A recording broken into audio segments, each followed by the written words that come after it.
told mama it was hot, she told me stay outside. Cause when that heat up on your ass, you can't run and hide. So I'ma slide by myself when it's time to slide. Baby mama used to hurt me. To my kids, they used to hurt me. Welcome to the Pull Up. Today, we are interviewing with rising star Professor Solo. He just dropped 2 mixtapes, and you know I had to get the 411. So we are all the way in Atlanta, and you know I'm pulling up. What up, you guys? It's your girl Zarisha, and I am back with another Pull Up. You are watching the Pull Up, and I am here with rising star, rising artist, Professor Solo. What's up? What's good? How you doing? Alright, I'm doing great. So if you guys don't know, now you know. It is All-Star Weekend all right here in the ATL, in the A, like, you know, you guys like to say the A. You know, nobody says the ATL no more, huh? Yeah, okay, I guess. So we are in ATL, and instead of me pulling up on him, he actually pulled up on me while he is, you know, doing his thing, performing out here. So how has that been? Well, performing, you know, out here, it was great. I performed in Jacksonville like 5 or 6 times prior to this, and I just felt like I needed to, like, you know, build my portfolio, you know, build up, keep doing what I need to do, you know what I'm saying, so people can see my face, market myself, brand my face, and that's why I came out here from Jacksonville, and that's right. Wow, I definitely respect that. The fact that you are taking the initiative and, you know, traveling, number one. You know, I'm pretty sure nobody told you, like, go travel. Nah. You came up with that on your own. Yeah. That's what's up. So you out here traveling, you are meeting people, you are networking. And you know what? One thing I adore about you, or I admire, is the fact that you were putting out singles before you put out an album. You put out like a body of work and kind of build up to the anticipation of your albums, and you actually just came up with an album 2021. Yeah. So how's that going? That was like, it's like people been waiting on me to put out, you know, projects, but I kind of been stalling because I felt like, okay, if I put something out, I want it to be right. But people's like, hey man, you need to put out music, because I've been doing music since 2014, so I took it serious. But since I was 12 years old, I actually been doing music. Music was my love. I fell in love with music because my dad wasn't there, so that fell in love. That kind of was like my, you know, how people run to weed, right? But it's like, okay, music was my thing to run to, because I was always in pain, I was always down because he wasn't there. And when I started out freestyling, and then once I started how to write, and I wrote it down, and I started being able to, you know, put my feelings on paper. Yeah. So that's what made me put my life in music. So when you hear my music, a lot of the stuff that you hear is actually what I went through. Can you tell me what inspires your vibe? I ain't gonna lie, Drake. I listen to a lot of Drake. I listen to a lot of Drake. I listen to a lot of Janae. I listen to a lot of Summer Walker, SZA. Like, I just like that music that, like, when I hear it, it can take me to, like, somewhere where I can lay it and be at peace. And you speak about pain and, you know, family. So please enlighten me. Like, how did that affect your music, and what sort of pain are you speaking of? You know, growing up in my life, you know, I was the only boy, and then not having my father and always wanting him, it kind of grow a hole in you after a while. When you go to football games, you go to school, your mom always tell you, you know, your dad miss you, he love you, you know what I'm saying, but you never see him. So in your mind, it's just like, you start to think to yourself, if he love me so much, why he not here? But you still want him, you still love your dad, because she never, you know, taught us to hate him. Right. So it's like, when you finally get that chance to bond with him, you realize he can't forgive himself. So the reason he can't forgive himself, you know, he can't love you for that, you know, that reason either. So it's like, y'all always gonna be at war with each other because he haven't forgiven himself and he haven't healed. So he can't truly love and accept the love you're trying to give him. You know, even though you're trying to put that behind you, and they grow anger in you. So you go and express it on the music because you want to talk about it. You don't want to go talk about it to the world. You don't want to post status about it because people don't really care. But you put it in the music because other people that's going through it is going to feel it. You know what I'm saying? So with me as a child growing up, all that pain, it built up. I could have did something wrong. I could have went and killed somebody. I could have went and hurt somebody. But instead, I chose to go to music. But I'm there for my kids. I got 3 boys. I'm there for them. Love to get to know more about you and how you produce your craft.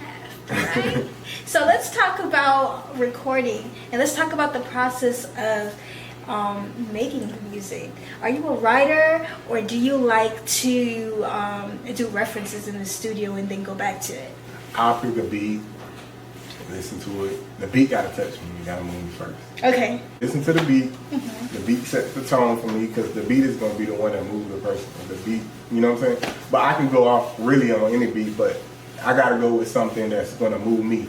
So when I do that, then I put down the hook. I make sure I put a catchy hook down. And once I put a catchy hook down, then I'll put the lyrics. And it's kind of easy. Once the hook is great, the lyrics, it's like it just comes. It's a go. Yeah.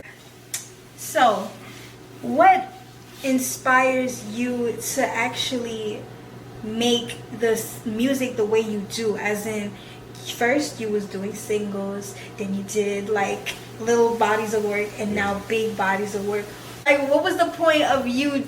Well, not the point, but the significance of you putting out singles first.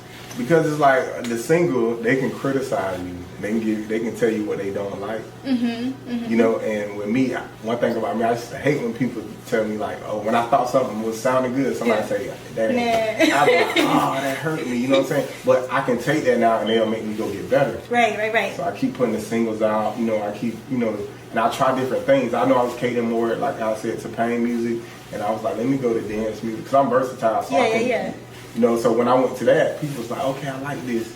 You know, I like that. You need to put out a body of work. But and one thing about me, when I do record and I go to the studio, I can record 3 songs in 30 minutes. Oh, wow.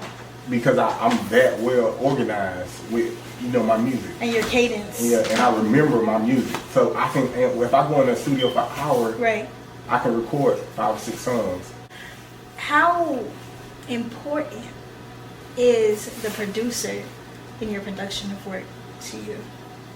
To me, very important. Like he gotta have like, I feel like when I pick somebody, they gotta be like grew in the 90s or was born in the 90s, because I want them to, you know, how music used to feel.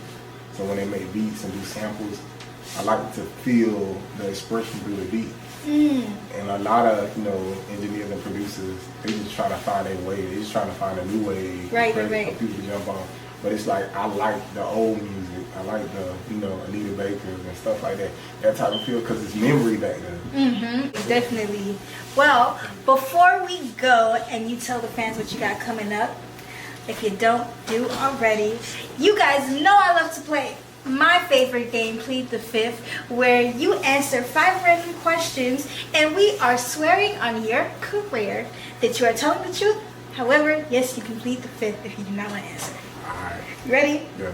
Before we start, you gotta say, I, Professor Solo, I, Professor Solo, swear to tell nothing but the truth. Swear to tell nothing but the truth. Or plead the fifth. I'll plead the fifth. On these next 5 questions. On these next 5 questions. Swear on my career. Swear on my career. Then I'll be telling the truth. I'll tell the truth. Okay. Number 1. Okay. First question is, did you ever suck on toes in the bedroom? I ain't gonna lie, I never did. I never. I don't know why, but that's like something that I really never really want to do. But in my head, I thought about it, but then I still reneged, because feet is a big thing. I just think all feet are ugly. I don't know. Oh my gosh. It's just like, I just think, even if they look pretty, I just don't want to bother with feet. You're one of those people like, ew, feet. Yeah, I don't want to bother with feet. Okay. Disagreement you had with your parents and why? With my dad, like a couple of days ago, because he ended up getting mad about something my auntie did to him, and he turned around and did it to me. And I said, you need to look in the mirror, because, you know, you get mad at somebody and you turn around and look at me. So yeah, that was, you know parents don't like to hear about themselves. How many relationships have you cheated in? Dun dun dun. Yeah. I ain't gonna lie, I actually never cheated on a girl. Oh wow, okay, that's great. A serious relationship? A relationship period. I'm talking about. I always been in serious relationships. I've never just been in it.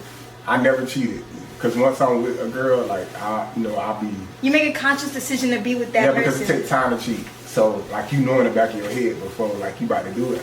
You just cut it off. Yeah. Okay. Props. Okay.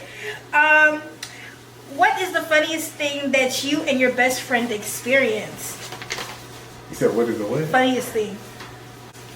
I don't know. I'm goofy, so everything kind of funny. Oh my god. Okay, what's the last thing that happened that was funny? Seeing somebody, me and him just seen somebody arguing in a convenience store because the dude gave a man food stamp card and he said $300 and there was nothing on there. He paid him and he was like, "Come on out the door. I'm gonna show you." Oh no. So, you know, to me, that was kind of funny. Okay. And what is your favorite fruit? Pineapple. And the reason why is because like, I'm vegan and I know pineapples like help with aging. Oh, you're vegan. Okay. Oh, I got one more question since you're vegan. What's your favorite vegan meal? I don't know. I don't really have no favorite vegan meal. Really? Nah, I don't. It's like I really don't have it. And Yeah, the crazy thing is, I enjoy eat a lot. I eat probably like the same. Like you know, how some people eat vegan and they go discover food. Yeah. I kind of like drink all my food though. I drink a lot. Like Smoothies and stuff. Yeah, I mess with kale. Like I do a little straight kale most of the time. So and then like I eat oatmeal, like kale and oatmeal most of the time. You're So very I don't really mess with a lot of people prepping meals and stuff like that. I just stay strict. Because it's like, I believe you're supposed to eat for the nourishment of your body, not for enjoyment. So I don't try to go eat for anything. We need to switch appetites. So there you guys have it. That was Plead the Fifth. So before we go, I definitely want to know what you have coming up for the fans.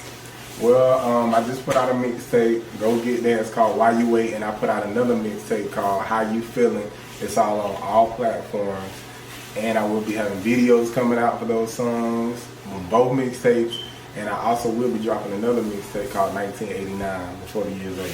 Well, it was definitely a pleasure. You coming up, pulling up on me. Yeah. And chopping it up with your girl. If you don't know, now you know. You are watching The Pull Up. And I will see you guys till next time. Bye. I seen a fake love before it came out. I seen a fake hug before it came out. I just stayed to myself and I played my position minded. Nobody understood me when I was traumatized. Told mama it was hot, she told me stay outside. Cause when that heat up on your